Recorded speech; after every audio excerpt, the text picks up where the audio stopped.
नमस्कार, आप देख रहे हैं न्यूज अपडेट टीपी।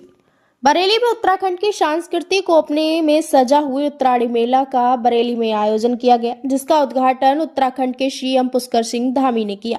इस अवसर पर रंग रंग सांस्कृतिक कार्यक्रमों का भी आयोजन किया गया। मेले में दिल्ली में उत्तराखंड के मुख्यमंत्री पुष्कर सिंह धामी ने उत्तराखंड कल्याण समिति के सदस्यों का सम्मान भी किया।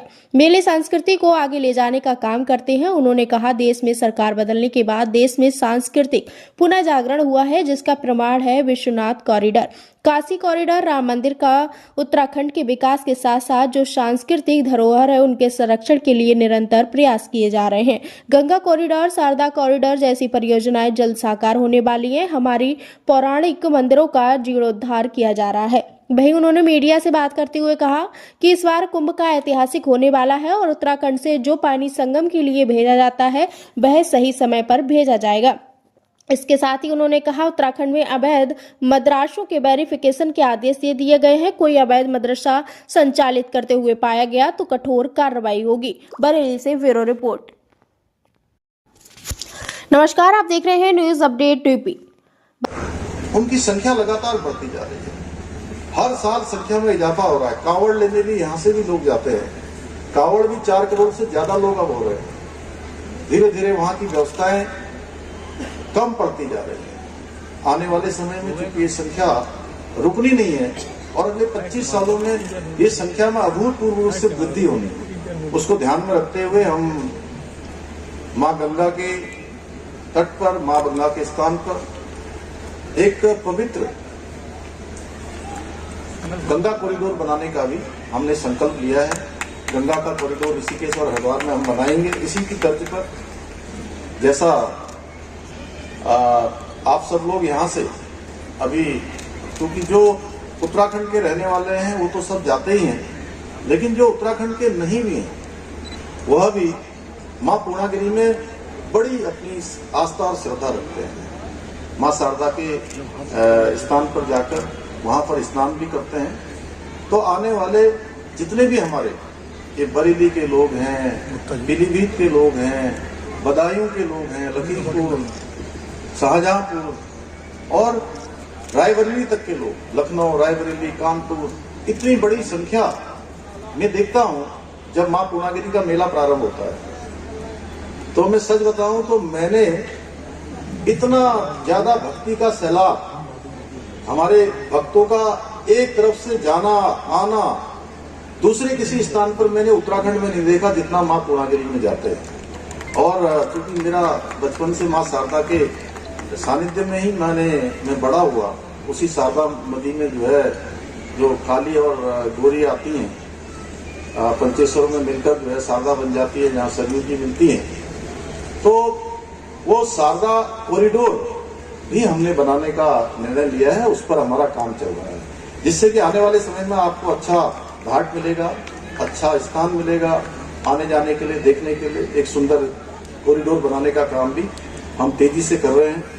इसके साथ ही उत्तराखंड को एक प्रमुख रूप से पर्यटन हब बनाने के लिए, एडवेंचर टूरिज्म हब, और माननीय प्रधानमंत्री जी पिछले साल देहरादून आए थे, जहां हमने एक इन्वेस्टर मीट करी थी, और उस इन्वेस्टर मीट में माननीय प्रधानमंत्री जी ने पूरे देशवासियों से एक अनुरोध किया था कि आज हमारे देश भर के लोग पहले विदेशों में जाके एक कल्चर बनता जा रहा था कि अपने विवाह के कार्यक्रम विदेशों में कर रहे थे।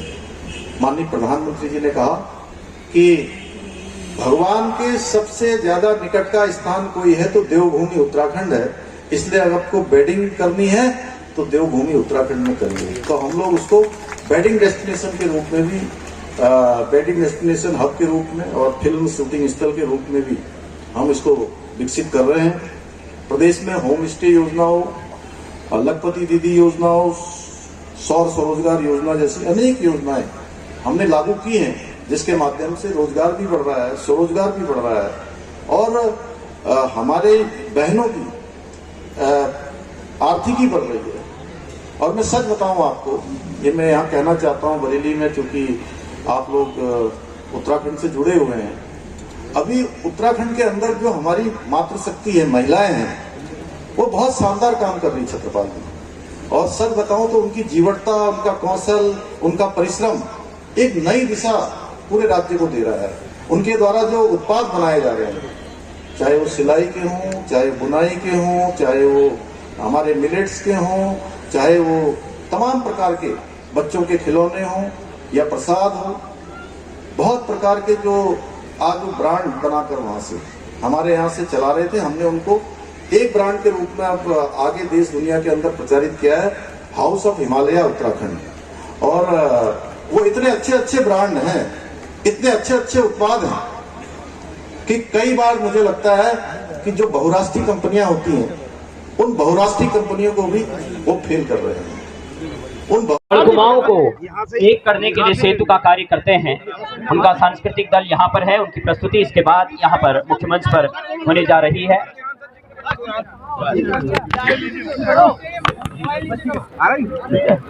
सर, उत्तराखंड में लगातार जो है अवैध मदरसों के थोड़ा सा और कर लें,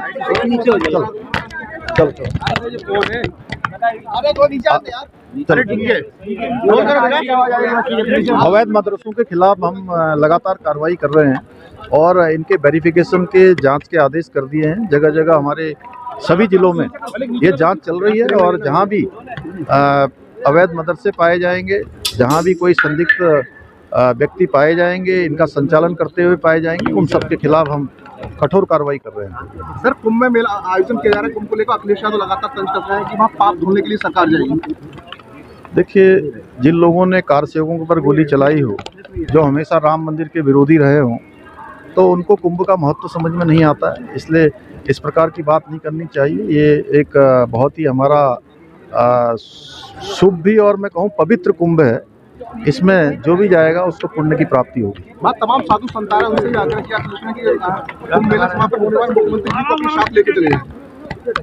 देखिए, सारे साधु संतों का आशीर्वाद मिलेगा और आदरणीय प्रधानमंत्री मोदी जी के मार्गदर्शन में और योगी जी के नेतृत्व में ये कुंभ अपने आप में बहुत बड़ा ऐतिहासिक कुंभ होगा। सारे साधु संतों ने पहले से ही, चूँकि ये देवभूमि हरिद्वार से भी बड़ी संख्या में साधु संत वहाँ गए हैं और कुंभ में लोग स्नान करेंगे। हम अच्छा जल भी जो हमारे यहाँ से जाता है उसको ठीक समय पर भेजेंगे, जिससे कि सारे लोग वहाँ पर इस पुण्य के भागी बनेंगे। सर, कुंभ में मुस्लिमों की जो है पाबंदी लगाई है, उस पर क्या कहेंगे? सही फैसला है क्या ये?